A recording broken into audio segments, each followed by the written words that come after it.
আমরা সবাই জানি কি হয়েছে না, এখন লক্ষ্মী ভাণ্ডারের যে নতুন করে আবেদন করা সেটা সম্পূর্ণ বন্ধ রেখেছে সরকার। তুমি আমার পোর্টালে যাচ্ছ, দেখছো শুধুমাত্র অফিস লগ ইনটি দেখাচ্ছে। এবার দেখো, আজকে আগস্ট মাসের 1 তারিখ কিন্তু হয়ে গিয়েছে, তোমরা কিন্তু কেউ এখনও টাকা পাওনি। তো এখন তোমাদের মনে বা আপনাদের মনে প্রশ্ন হতেই পারে যে আপনারা কবে টাকা পাবেন লক্ষ্মী ভাণ্ডারে।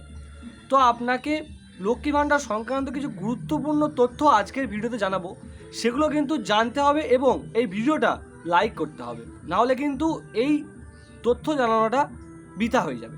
দেখুন কি হয়েছে, আগস্ট মাসে কিন্তু আপনি টাকা পাবেন না, এটা কিন্তু জেনে নিন। আগস্ট মাসে আপনি কিন্তু টাকা পাচ্ছেন না, প্রথম কথা।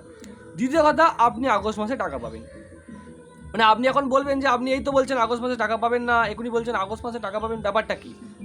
দেখুন, ব্যাপারটা আপনাকে খুলে বলছি। সরকার কি করেছে না, আগে যখন হলো, আগের মাসে যখন টাকা দিল তখন কি হলো না, যোগ্য অযোগ্য সবাইকে টাকা দিল। মানে যারা সরকারি চাকরি করে, যারা সরকারি সুযোগ সুবিধা পায়, অর্থাৎ সরকারি কোনো রকম টাকা পায়, আশাকর্মী হোক, সিভিক ভলেন্টিয়ার্স হোক, এভরিথিং, ইচ অ্যান্ড এভরি পার্সনকে টাকা দিয়ে দিয়েছিল সরকার, ঠিক আছে। তারপর কি হলো না, বলা হলো না যোগ্য অযোগ্যদের বিচার করা হবে, ভেরিফিকেশন হবে, অনেকজনের রিজেক্ট হয়ে গেল। তো এখন সরকার কি বলছে না, চূড়ান্ত তালিকা প্রকাশ করবে, তারপর টাকা দেবে। বুঝতে পারছেন? মানে আপনি হয়তো টাকা পেয়েছেন, এ মাসে কিন্তু পাচ্ছেন না, তার মানে এটা নয় যে আপনি পাবেন না।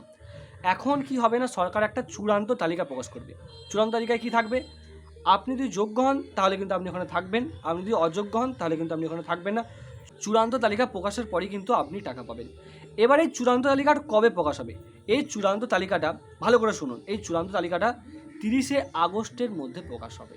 অর্থাৎ সরকার কি বলেছে, আমাদের মাননীয় মুখ্যমন্ত্রী শুভেন্দুজি কী বলেছেন, যে 30শে আগস্টের মধ্যে আমরা ভেরিফিকেশান কমপ্লিট করব এবং চূড়ান্ত তালিকা প্রকাশ করব। তার ভিত্তিতে তোমরা কিন্তু মানে আপনারা লক্ষ্মী ভাণ্ডার কিন্তু পেয়ে যাবেন। তাই জন্যে আপনারা যারা টাকা পাননি এ মাসে, অতর্কিতভাবে চিন্তা করবেন না, টেনশন নেওয়ার কোনো কারণ নেই। আপনারা পাবেন যদি আপনারা যোগ্য হয়ে থাকেন, আপনি যদি সরকারের যোগ্যতার মাপকাঠিতে বিবেচ্য হন, তাহলে কিন্তু আপনি পাবেন চূড়ান্ত তালিকা প্রকাশের পরই। এই ভিডিওটা বেশি বেশি করে এক্ষুনি শেয়ার করুন, যাতে ভিডিওটা সবার কাছে পৌঁছে যায়। ধন্যবাদ, ভিডিওটা এখানেই শেষ করছি, দেখা হবে পরের ভিডিওতে।